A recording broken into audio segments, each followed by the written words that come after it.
not surprised, motherfuckers.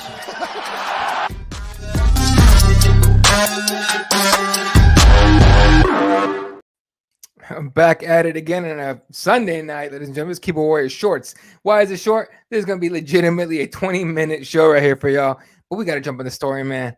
Again, brought to you by CagesidePress.com. CagesidePress.com for all of your coverage, MMA worldwide. All right. We had to talk about it, man. UFC heavyweight situation.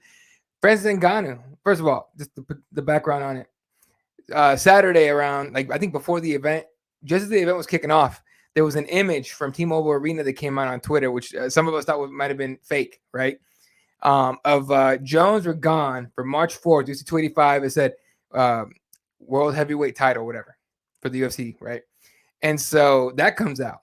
Some of us were like, oh, okay, well, that's, whatever. But then from a different source, same photo, different angle, and then a video. This shit is real. So what happens, right? Go through the entire event. We asked the UFC PR that was available. They didn't have anything to say about it. But later that night, unexpectedly, most of us were like, oh shit, okay. Dana White walks into the fucking meeting room, bro. He walks in, sits down, and he goes, he gives us, the gate, not the gate. He gave us who got bonuses and all that, which, by the way, super happy for Danny. He get freaking getting $50K for that knockout, walk off. But then he goes, all right, I know what you guys want to ask me for, so let's get into it. And he goes on to announce that John Jones vs. Gane is set. UFC 285 main event, March 4th, T-Mobile Arena, Las Vegas, which, John Jones in Vegas. Enjoy that. But he didn't say interim. And that's when he said that they couldn't come to terms on a deal with Francis Ngannou, and he has been released from his contract. Now, a lot of people immediately go on and say, well, his contract ran out. Like, he didn't resign. No. There's a piece of those contracts that gives the UFC the right to match any offer that he gets. They released him from that, effectively making him 100% a free agent. And that was that. And we got to talk to Sir Gane and everything. He didn't really give us much, but the whole situation is kind of crazy, man. And it all kind of unfolded in the middle of the day on a fight night that a lot of people were kind of shitting on, for real. So what is your take on this whole UFC heavyweight situation?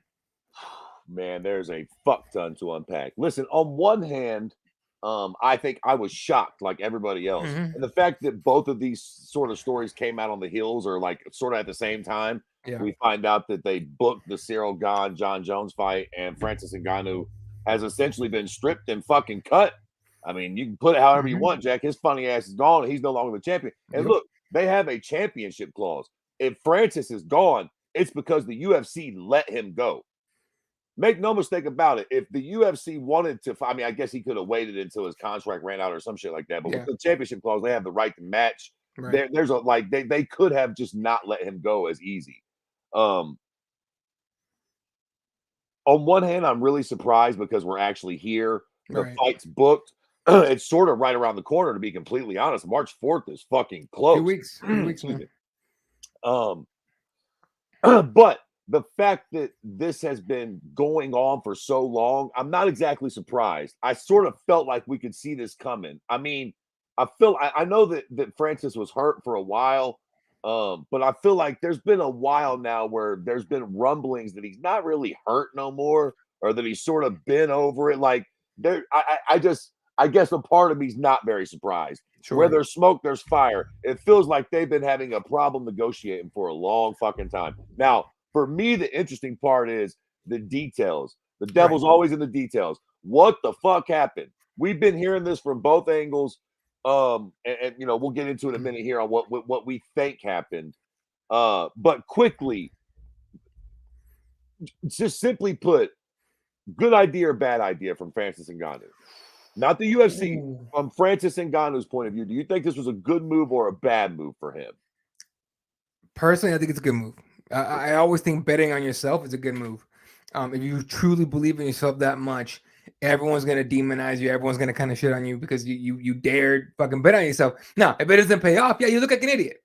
But if it does pay off, you look like a genius. And the people that didn't, at this point, Dana White would look like a fucking idiot at this point, right? That worked out. But the reason I say that is because back when he did an interview, when Ngannou did an interview with Hawani, with Ariel, and he said that that the UFC puts clauses in each contract to keep you basically in control.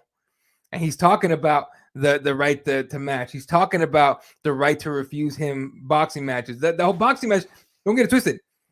That ability to go fight Tyson Fury, huge sticking point. Like, very clearly, because that's going to pay Ngannou, well, excuse me, FU money, right? What happened when Conor did it? Fucking gone. Like, we haven't seen that motherfucker forever, right? A little bit here and there, but not like he used to. So I think I think it's a great move for him. If you believe in yourself that much, always bet on yourself.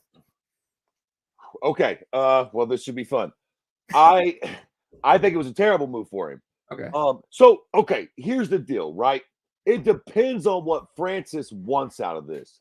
Yeah. If Francis does not really give a shit about his legacy in fighting or MMA or whatever, if all Francis wants to do is collect the biggest check possible over the next 2 or 3 fights and then fuck off back to fucking Cameroon and buy a salt mine and tell us all to fucking suck his fucking BBC, God damn it, then he's on the right path. But because listen, here's the reality, right? All right, so he leaves the UFC. Fair enough. Now, let's think about what our options are now, right? MMA-wise, let's just keep it a bean. They're slim to none.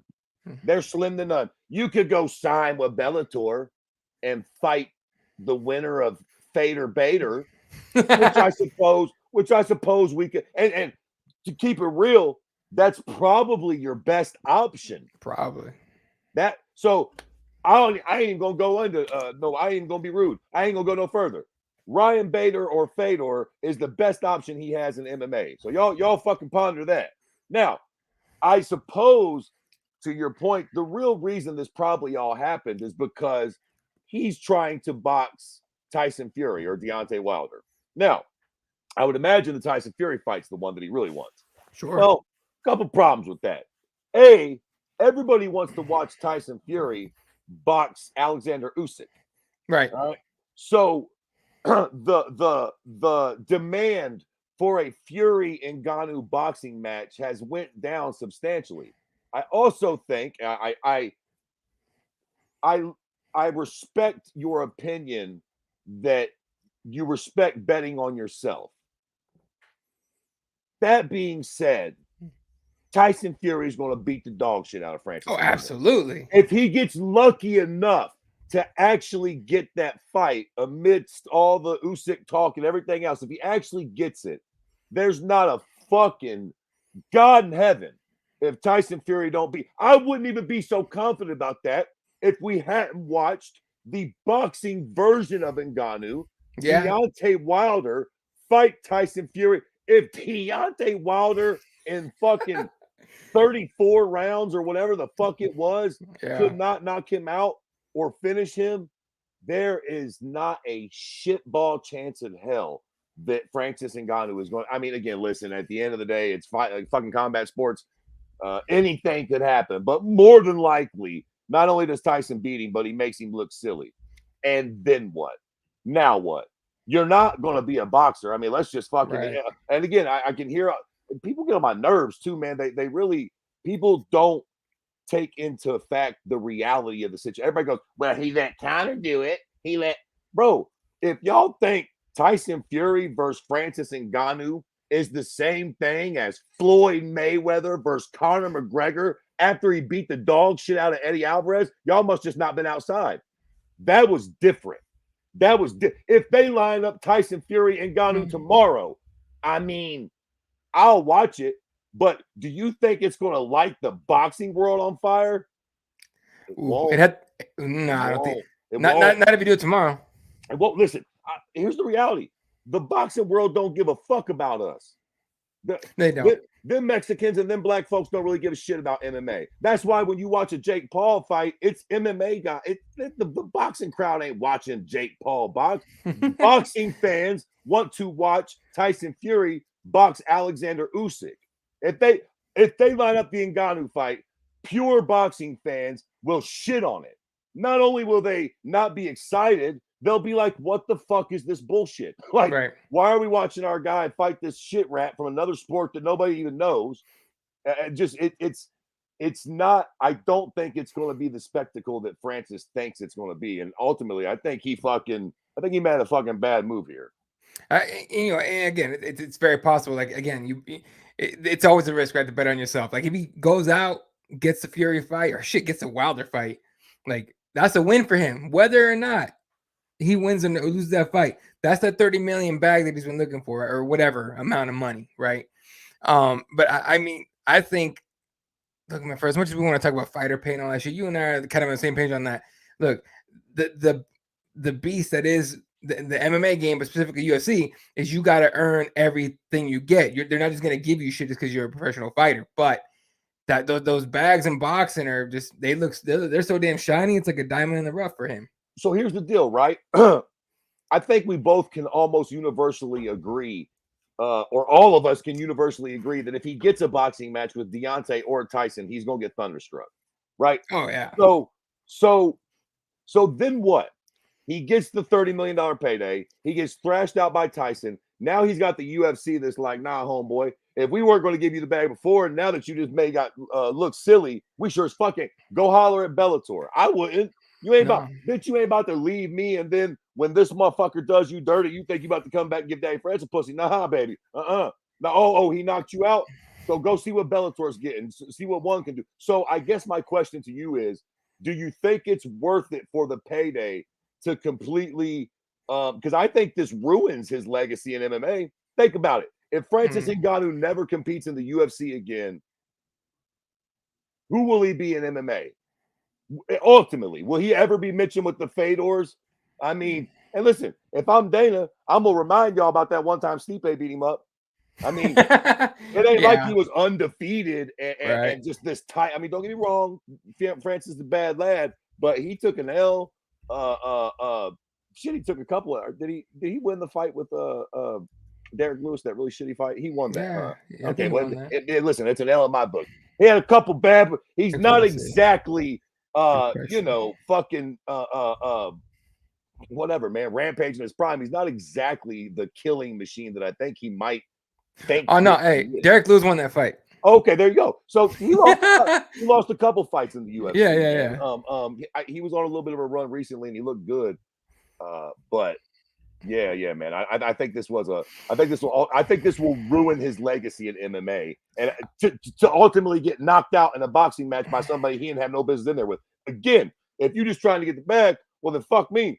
You'll go get that 10, 20 million. You'll get knocked out, and it is what it is. But like, if you want anything in MMA, it's fucking over after this, homeboy. Like that ship is set. If you wanted MMA, you were about to get John Jones. The reality is you took MMA immortality.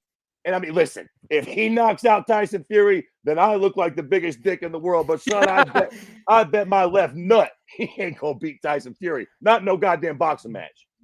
Not in a boxing match. No, he'd have to get real lucky and land some shit. And even Wilder tried that shit, landed it, dropped him, knocked him out, and then he came back from the dead in fucking heartbeat. Come on, man. Come on. Now, if Deontay didn't knock, I just cannot fathom a world in which Francis Ngannou has a chance. Right. I don't even know if they make that fight, but if they do, I just can't see a world in which Francis doesn't get made to look like an idiot in that ring. Yeah. Let's get some comments here before we continue because we have a bunch. Toast is good, dude. Says Francis' ego, in my opinion, he wants that Fury or Wilder back. That's a lesser competition for more pay, in my opinion. Yeah, I mean, look, the Wilder fight's easily the more gettable fight of it, but of course he's going to shoot for Fury.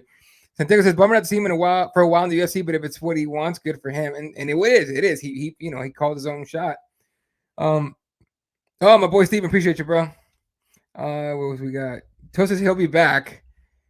Santiago, most definitely. I think so, but I don't know. Now this is about the Fury fight. Facts. He might not land a punch. Like that's a come on. It's again. You never know, but yeah, bro. Come on, man. These are different things, man. Tyson Fury, as crazy as he might be, and as much of a fat piece of shit as he might look like, he's probably one of the best pure boxers we've ever seen. Certainly at heavyweight, he is. Yeah. Like, and look, listen. I guess you could say that Tyson's not necessarily known as being a power puncher. Let me tell you something, Jack. When you're 6'9", 315, you punch hard. It's just a moral certainty. He hits hard because he's fucking massive. Like, he will knock Francis Ngannou the fuck out. Make no mistake about that. No, I think so too. And honestly, like I don't know, man. It's just the whole thing's still so fresh. I try to think my way through it like on Saturday, and I was just like, what just happened? So let me also get into this because I wanted to fucking point this point out there too. Yeah. Because I think this is important as far as the UFC goes. If we're negotiating, Okay. excuse me, and Francis wants this big bag, right? Mm. And so we're the UFC and we're looking at it, right? Okay. Now, and admittedly, one of the biggest pay-per-views the UFC can put on right now at this current time, probably short of Conor McGregor, the biggest is John Jones versus Francis Ngannou. Easily. Right? Okay. So say we in the war room, we talking shit. Francis say he want 10 million, so on and so forth, right? And we like, all right. So how many projected buys do we think that John Jones versus Francis Ngannou does, right? Let's just say for the sake of argument, so we don't get too wound up in this, because I'm trying to make a point here. Let's say it does 1 million. Let's say that's what we think Francis Ngannou and John Jones, it'll do a million buys. You're talking lesser numbers. Now, but here's my point. If I'm the UFC and Francis is being a prima donna, as far as I'm concerned, and we know we got Cyril Gane who will take the fight in a New York Minute, let me ask you a very important question. How many pay-per-views as the UFC do you think we lose if we tell Ngannou to fuck off and we make this fight with Cyril Gane? How many people were going to buy that pay-per-view with Francis that will no longer buy it now with Cyril Gane? Do a fucking bunch. You think so? I think so. For the reason why. All right, because who will not buy the Cyril Gane fight now, though? That was gonna buy the Francis fight. Like, here's my point. Neither one. John Jones' heavyweight debut is the main attraction. That's what it is. They could bring in fucking. Okay, I get what you're saying. You see what I'm saying? How many hundreds of thousands of pay-per-view buys are they really going to? As long as John Jones is fighting a heavyweight and the belt's on the line, I don't think they're going to. Like, yeah, sure, we'd rather it be Francis, but at the end of the day, they do this Cyril Gane fight. It's still John Jones. You goddamn right it is, and it's still the heavyweight belt of the UFC. Right. We are going to forget about fucking Francis. Francis, real quick. At the end of the, I truly believe that. And then, I mean, I don't know. I did the spectacle of it all with Francis and John Jones, one giant dude, and then one guy coming up from 205, the GOAT, that I think almost everyone agrees is the GOAT. That was going to be a hell of a fight. Can the guy with the knockout power take out one of the best to ever do it? Now we don't get that fight, but it's still John Jones. So you're absolutely right. Yeah, it's still going to do great, like big time buys. Let me tell you something. DW going to get out there with that mouthpiece, and he going to say, watch this. He going to say, listen, Cyril Gane's only been beat by one time. That was Francis Ngannou, and he had to lay and pray to do it. Francis Ngannou got fucking snuffed out by Stipe. He got fucking beat in a shit fight. Francis Ngannou's old. His knees are fucked. Piss on Francis Ngannou. Cyril Gane's the fucking new, you know what I'm saying? He's got one loss, and it was a decision to Francis, and Francis had to wrestle his way through it. He's going to undersell the shit out of Francis. He kind of did that. Oh, he was talking when he was talking about Francis wants to take the easier fights for big money or for more money, which okay. And then he said, and he's getting older. He doesn't understand his own body. His knees are all messed up. I said all this kind of shit, right? And then he goes, but Cyril Gane, he's a heavyweight that moves like a middleweight. He's already pumping him up, and I'm sitting there going like, oh, we got the promoter right here today. He promoting the shit out of this already. And listen, here's the facts, right? Yeah. Here's the big deal. Just like Francis Ngannou bet on himself, the UFC ain't saying it, but they betting on John Jones right now. And let me tell you something right now.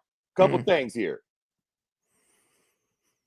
If Francis Ngannou can out wrestle Cyril Gane, now I don't know if John's power will translate to heavyweight well enough, but if it does, I think it's safe to say we all assume that John Jones wrestling is leagues above what Francis has offensively. Oh yeah. If Francis could do that to Cyril, I'm slightly terrified about what John Jones might be able to do to Cyril Gane. I don't know, but again, if Francis could put him down and control him with offensive wrestling, y'all might forget about what John can actually do. I know his little run at 205 wasn't the greatest, but I think a motivated John Jones, he has the wrestling technique to put Cyril Gane on his back and beat the dog shit out of him. I say all that to say this. If he does that, if John Jones comes out and fucking steamrolls Cyril Gane, Francis Ngannou will be a memory, baby. It'll be like, we will all collectively come here the next day and say, yo, Francis dodged a bullet. Francis died. If John comes out and smashes Cyril Gane, the narrative will be Francis dodged one. You better stay gone, homie. John Jones is back and ain't nobody don't know. And listen, I'll tell you another thing too while I'm ranting. All that pound for pound business, you know, you picogram cocksuckers can start in with your mouth and all like that. Other than that bullshit, if John Jones wins that fight, I'm gonna tell you something right now, because this is real. This is real motherfucking history. All this silly pound for pound talk, this one, that one, all this bullshit. If John Jones comes back and gets the heavyweight bout, in my opinion, he'll be maybe the first undisputed pound for pound fucking champion that we've ever had. In my opinion, there's no dispute. And I'm going to tell you another thing.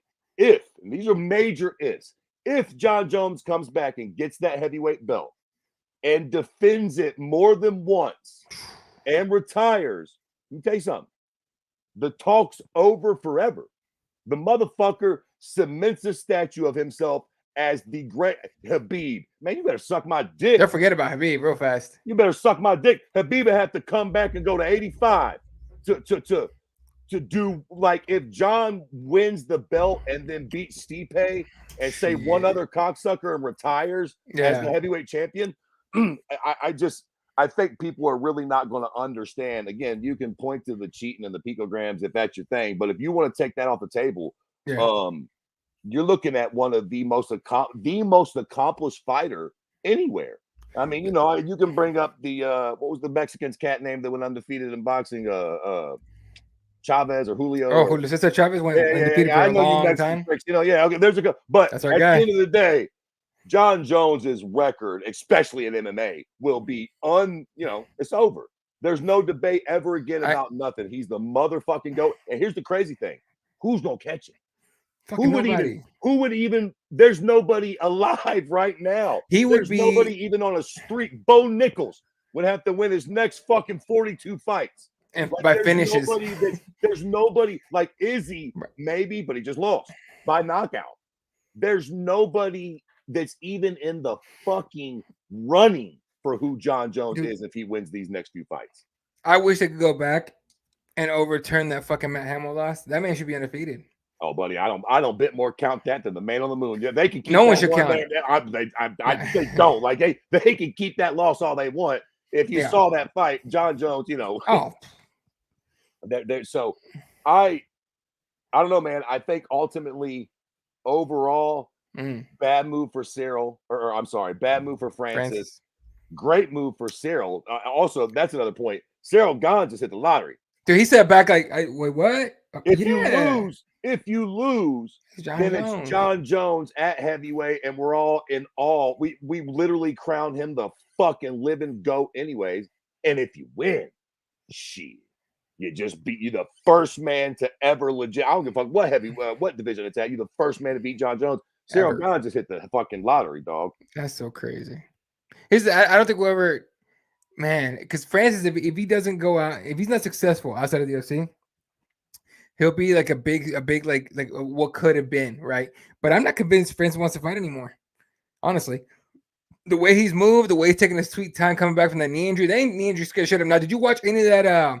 He put up a YouTube series of his own. I don't know if you watched it or not. I watched every episode so far, and he talks about the injury. He talks about the negotiations with the UFC. He talks about all the behind-the-scenes stuff. Again, it's from his side of the story, folks. So if you want the whole thing, you got to put the pieces together.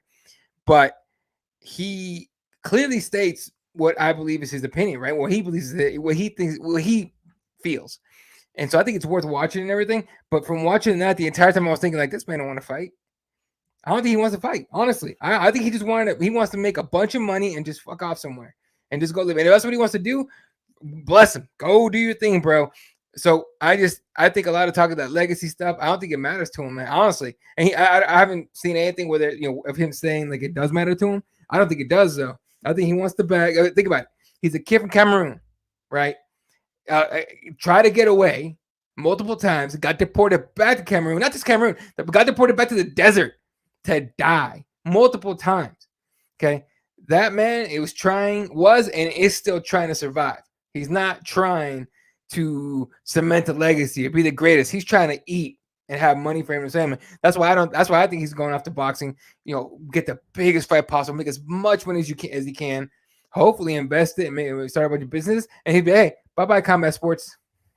And listen, if that's what he does, then this was ultimately a great move for Francis Ngannou. Yeah. Like, if he knows ultimately that he don't give a shit about MMA, if he knows in his heart of hearts, I ain't never fighting MMA again anyway. I'm about to go get the biggest boxing fight I can, whether it's Deontay, Anthony Ruiz, fucking Tyson Fury. I'm going to go get this one big bag, and then y'all ain't never going to hear from Francis again. I'm going back to Cameroon or Paris or wherever the fuck I want and buying me a big house, and I'm done with all this bullshit. I mean, to be fair, is he like 36, 38? Like, he ain't no spring chicken. He ain't young. He's 36. So, yeah, okay. So, hey, if that's the case, I don't begrudge him that at all. I would have liked to see the John Jones fight too. I would, but at the end of the day, if that's his plan, I ain't mad at it. Now, if he does still want a legacy and a career in MMA, I think he made a terrible decision. Yeah. Because I mean, you can go off and I forgot. I apologize when I put your comment up here, Grand Swing. His Bellator and PFL checks cash just the same. I hear that. Francis will go down as the scariest puncher in MMA history, regardless. Now he's just going out with the bag, right? And I think to your point about legacy and stuff, like the biggest games in the UFC, and you were already in the UFC. To leave it and go down to Bellator, to go down to PFL, I hate to use the word down, but it is what it is. To go to Bellator, to go to PFL, to go to one championship, I think Rizen's a better spot for him than anywhere else personally, because you can make some freak show fights there to make him some money, hopefully. But, to do all that, and you're not in the biggest game, taking on the biggest, like you said, if Francis comes out, fights John Jones, knocks him out, come on, dog.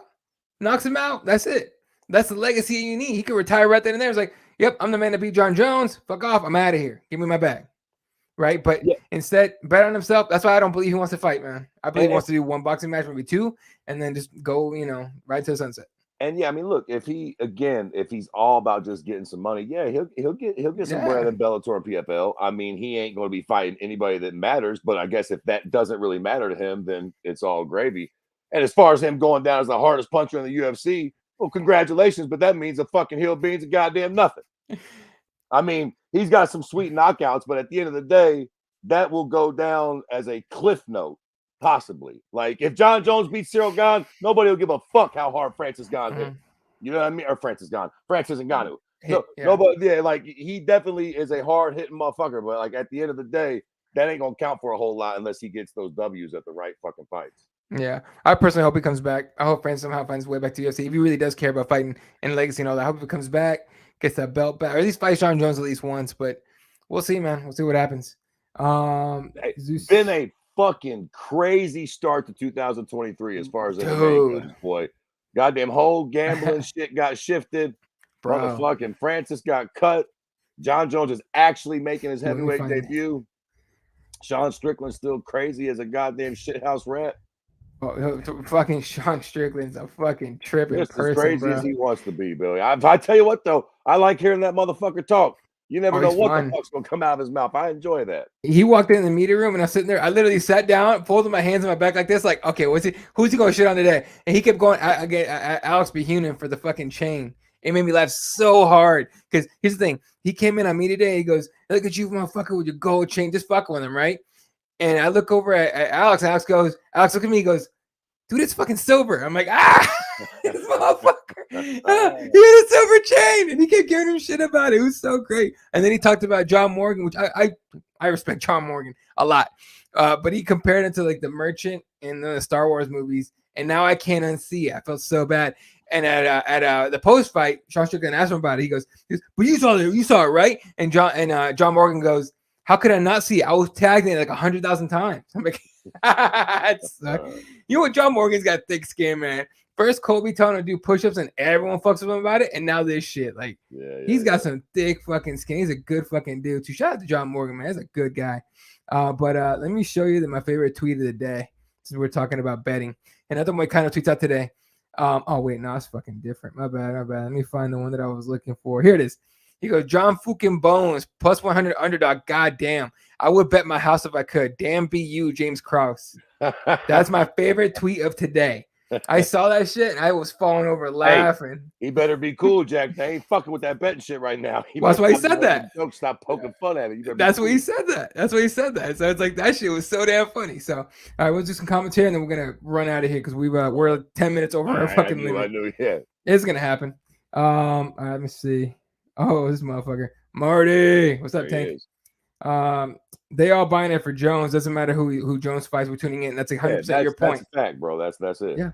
He could be fighting Dawkins. We tuning in 100%. Right. That is sort of the point. I mean, really, I wonder how many pay-per-views you would legitimately lose if he was fighting Dawkins. Like, we're still gonna as long as John's fighting for the heavyweight belt, you can put a goddamn broomstick in there. Most of us are still gonna tune in. Tank says, y'all think that arena really promoted the fight early? No way. Oh yeah, I feel like that got leaked a little bit. That did seem a little weird, like that they popped that out there in the arena. Like I ran around asking motherfuckers, and it was a fuck up. That was not that was not on purpose. That was a fuck up. Okay, like someone's in trouble. I'll say that much. Somebody in trouble for that. Okay. Santiago said Jones fight IQ and skills are one of the kind. No argument here. Fucking Tank. Matt Hamill, the true goat. Shut up. I wish someone could ask him right now. I'd be like, what do you think of all this shit, bro? Like, you're the one mark on John Jones. No one takes it legitimately, but whatever.